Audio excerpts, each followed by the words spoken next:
चलिए, स्वागत है हमारे चैनल पे। तो अगर आप पहली बार हमारे चैनल पे आ रहे हैं, पहली बार हमारे चैनल पे विजिट कर रहे हैं, तो एक लाइक बटन तो बनता है।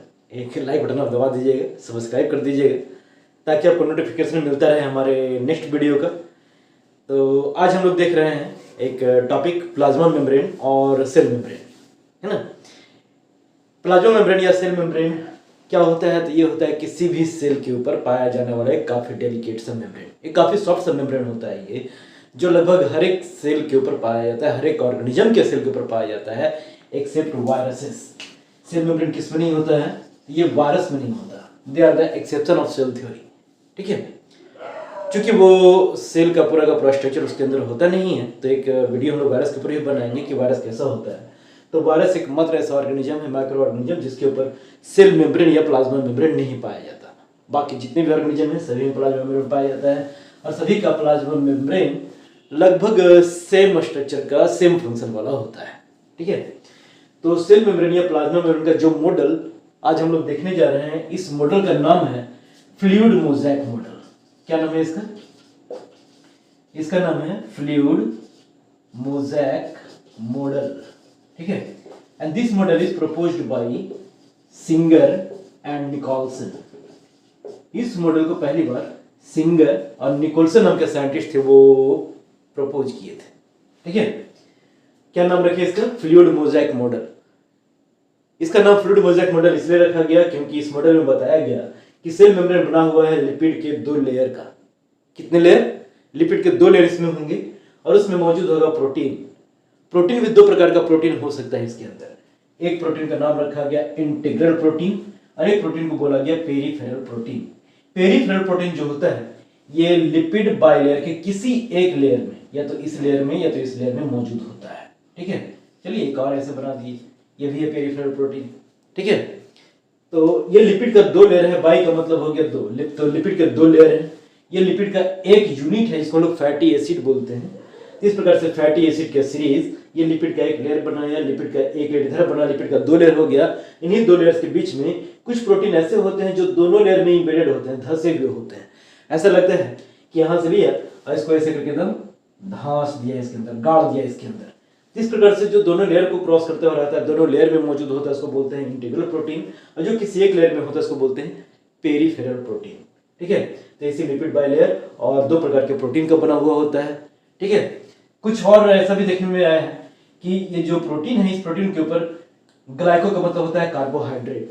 तो कार्बोहाइड्रेट लगा हुआ होने की वजह से इस प्रोटीन को हम लोग ग्लाइको प्रोटीन भी बोल देते हैं, और यही कार्बोहाइड्रेट कुछ लिपिड मॉलिक्यूल के ऊपर भी देखने को मिल सकता है। तो इस प्रकार से बनाएगा ग्लाइकोलिपिड। ग्लाइको मींस कार्बोहाइड्रेट और साथ में मिल गया लिपिड। ग्लाइको मींस कार्बोहाइड्रेट और साथ में है प्रोटीन। इस प्रकार से ग्लाइको प्रोटीन, ग्लाइकोलिपिड, फॉस्फोलिपिड, ठीक है। कुछ भी हो सकता है ऐसा कि भाई इसके ऊपर फॉस्फेट ग्रुप, कुछ ऐसे ही करके दिखा दिए। कैसा ग्रुप है ये? तो फॉस्फेट ग्रुप। तो अगर फॉस्फेट ग्रुप लगा हो रहे तो फिर फॉस्फोलिपिड वो कहलाएगा। फॉस्फो और ये लिपिड कर लिया तो फॉस्फोलिपिड, ठीक है। तो फॉस्फेट लगा हो सकता है, कार्बोहाइड्रेट लगा हुआ हो सकता है। इस प्रकार से लिपिड के दोनों लेयर और प्रोटीन के साथ साथ कार्बोहाइड्रेट या फॉस्फेट भी अटैच्ड हो सकते हैं हमारे सेल मेम्ब्रेन में, ठीक है।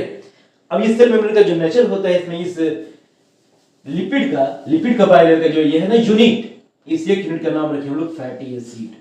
ये फैटी एसिड का बहुत इंपॉर्टेंट रोल होता है, जिसका कहलाता है ये हेड, और ये है इसका टेल पार्ट, ठीक है। हेड जो होता है ये होता है हाइड्रोफिलिक नेचर का, हाइड्रोफिलिक, और टेल होता है हाइड्रोफोबिक नेचर का, ठीक है। Hydrophilic means it love, it has affection with water. इसको पानी से लगाव है, ये हमेशा पानी के पास रहना चाहता है। इसका जो ये पार्ट है ना, टेल पार्ट, ये पानी से इसको विलगाव है, ये हमेशा पानी से दूर रहना चाहता है, ठीक है। तो इसी वजह से अगर इस लेयर को देखा जाए, मतलब ये कैसा लेयर है, तो अगर एक सेल बनाते हैं तो ये सेल मेम्ब्रेन हुआ, तो इसी सेल मेम्ब्रेन का ये छोटा सा टुकड़ा काट करके, इस छोटे टुकड़े को हम लोग काटे ऐसे जूम करके देख रहे हैं, समझ में? ये सेल मान लेते हैं, ये सेल मेम्ब्रेन मान लेते हैं, इसी सेल मेम्ब्रेन का एक छोटा सा हिस्सा काट के ऐसे जूम करके हम दिखा रहे हैं, ठीक है। इस प्रकार से देखा जाता है, अंदर का पार्ट हो गया, ये सेल का बाहर का पार्ट हो गया। तो सेल का अंदर साइटोप्लाज्म या प्रोटोप्लाज्म मौजूद होता है, जिसमें कि वाटर है। इसी वजह से इसका जो हेड वाला रीजन है ना, ये इस तरफ है, टेल रीजन इनवर्ड है, अंदर की ओर, ठीक है, क्योंकि यहाँ पे वाटर कांटेक्ट में रहेगा, यहाँ भी वाटर कांटेक्ट में रहेगा। जैसे देखिए अभी स्वेटिंग हो रही है तो यहाँ पे पसीना है ना, तो पसीना होने की वजह से मतलब ये है कि क्या है ना, तो ये सेल का ही बना हुआ तो है ना बाबू, तो सेल का बना हुआ है तो बाहर से भी वाटर है, अंदर से भी वाटर है। इसी वजह से ये जो हेड वाला पार्ट होता है वाटर कांटेक्ट में रहना चाहता है, और टेल वाला पार्ट जो है वाटर कांटेक्ट में नहीं रहना चाहता, तो ये अंदर में घुसा हुआ रहता है। इसका ये जो रीजन है, यहाँ से यहाँ तक का रीजन, ये रीजन हो जाएगा हाइड्रोफोबिक पार्ट, ठीक है। कैसा पार्ट हो जाएगा ये? हाइड्रोफोबिक। क्यों हुआ? तो टेल रीजन मौजूद होने की वजह से। अब टेल रीजन मौजूद होने की वजह से अगर ऐसा हो गया है, तो अगर कोई वाटर का मॉलिक्यूल, जैसे सपोज कि वाटर के मॉलिक्यूल्स हैं यहाँ पे, और ये अगर इस तरफ से क्रॉस होकर के सेल के अंदर आना चाहिए, तो लिपिड बाइलेयर होने की वजह से ये सेल को डायरेक्ट क्रॉस नहीं कर सकता। ये सेल मेम्ब्रेन को टच तो करेगा, इधर भी टच में रहेगा, लेकिन इस लेयर को ये क्रॉस नहीं कर पाएगा, क्योंकि यहाँ पे हाइड्रोफोबिक एरिया है, इससे होकर के पास नहीं कर पाता। इसीलिए वाटर को पास होने के लिए ये जो इंटीग्रल प्रोटीन है ना, इसके बिल्कुल बीचों बीच से वो रास्ता बना हुआ होता है, जिससे होकर के वाटर क्रॉस करके सेल के अंदर चला आए या सेल से बाहर चला जाए। तो कोई भी वाटर के मॉलिक्यूल को अंदर आना हो, वाटर के मॉलिक्यूल को बाहर जाना हो, वाटर सोल्यूबल चीजों के अंदर आना हो, वाटर सोल्यूबल चीजों को बाहर जाना हो, देन इट विल कम इन और go out with the help of integral protein. यही अगर फैट सोल्यूबल या लिपिड सोल्यूबल चीजों को सेल के अंदर आना है, तो लिपिड बाइलेयर से डायरेक्टली अंदर आ जा सकता है, ठीक है। तो ये कंपोजिशन हो गया प्लाज्मा मेम्ब्रेन या सेल मेम्ब्रेन के ऊपर, ठीक है। इसमें प्रोटीन और लिपिड का जो रेशियो होता है वो अलग अलग ऑर्गेनिज्म में वैरी कर सकता है। अब अगर बात किया जाए कि भाई सेल मेम्ब्रेन का काम क्या क्या है, तो सेल मेम्ब्रेन का काम होता है सबसे पहले कि जो सेल का जो भी कंटेंट है, सेल के उस कंटेंट को सेपरेट रखता है इन्वायरमेंट से, उसके सराउंडिंग से, ठीक है। सबसे पहले सेपरेट रखता है। क्या क्या फंक्शन हो गया ये? तो ये सेपरेट रखता है सेल को या सेलुलर कंपोनेंट को बाहरी सराउंडिंग से। उसके बाद it acts as selectively permeable layer, ठीक है। सेलेक्टिवली परमेबल कहने का मतलब क्या हुआ? तो सेलेक्टिवली परमेबल कहने का मतलब होता है वैसा लेयर जो पहले सिलेक्ट करे, चीजों को सिलेक्ट करे कि भाई ये सेल के लिए जरूरी है या नहीं। अगर जरूरी है तो सेल के अंदर आने देगा, और अगर जरूरी नहीं है तो सेल के बाहर उसको निकालने में थोड़ा भी नहीं हिचकिचाएगा भाई, ठीक है। इस प्रकार का लेयर कहेगा सेलेक्टिवली परमेबल। इसके बाद क्या करता है? इट हेल्प्स इन रिकॉग्निशन, ये सेल को पहचानने में भी मदद करता है, ठीक है। हर एक सेल की पहचान होती है उसकी सेल मेम्ब्रेन। जैसे हमारा पहचान है हमारा खुद का ये स्किन, हमारा स्ट्रक्चर, वैसे ही अगर सेल को मान लेते हैं तो सेल का पहचान उसका सेल मेम्ब्रेन होता है, और इसी से एक सेल दूसरे सेल को पहचानता है। जैसे हमारे बॉडी में WBC हैं जो कहलाते हैं हमारे बॉडी के सोल्जर्स, और वो सोल्जर्स फॉरेन पार्टिकल कैसे पहचानते हैं? तो फॉरेन पार्टिकल्स को पहचानते हैं उसके सेल मेम्ब्रेन के थ्रू। वो हमारे बॉडी के सेल को भी पहचानते हैं, है ना। तो हमारे बॉडी के सेल जैसा जो नहीं है, यानी कि होता क्या है, तो WBC को सिखाया जाता है पहचानने के लिए हमारे बॉडी के हर एक सेल को। वो हमारे बॉडी के हर एक सेल को पहचानता है, ठीक है। और जो हमारे बॉडी का सेल नहीं है वो उसके लिए फॉरेन पार्टिकल है, वो उसके लिए पैथोजन है, और सभी को किल करने का काम करता है। इस प्रकार से हमारे बॉडी के सेल को पहचानना हो या फिर फॉरेन पार्टिकल्स को पहचानना हो, तो उसके लिए उसका सेल मेम्ब्रेन ही काम में आता है। This is called the recognition property, ठीक है। इसका एक और काम क्या है? It helps in osmosis and diffusion. Cell membrane के थ्रू ऑस्मोसिस और डिफ्यूजन होता है। तो ऑस्मोसिस क्या है, डिफ्यूजन क्या है, ये देखेंगे हम लोग अगले वीडियो में कि what is osmosis, what is diffusion, what is the difference between osmosis and diffusion. तो ये हो गया सेल मेम्ब्रेन का काम, ठीक है। सेल मेम्ब्रेन का नेचर कैसा होता है?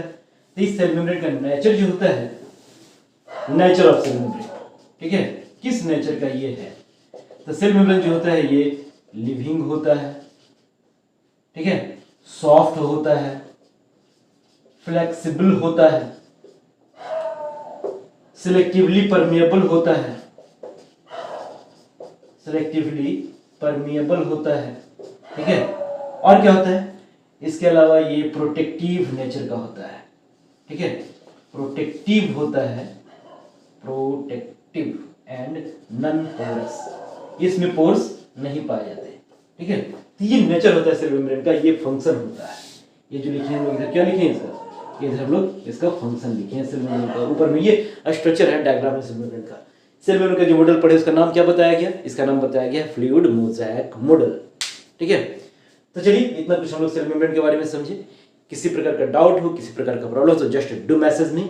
मैसेज क्या कीजिए, इनबॉक्स में आइए, लिखिए कमेंट बॉक्स में आकर के कि अगर किसी प्रकार का डाउट हो, किसी प्रकार का प्रॉब्लम है तो सोल्व किया जाएगा उसको। और अगले वीडियो में हम लोग समझेंगे ऑस्मोसिस एंड डिफ्यूजन को।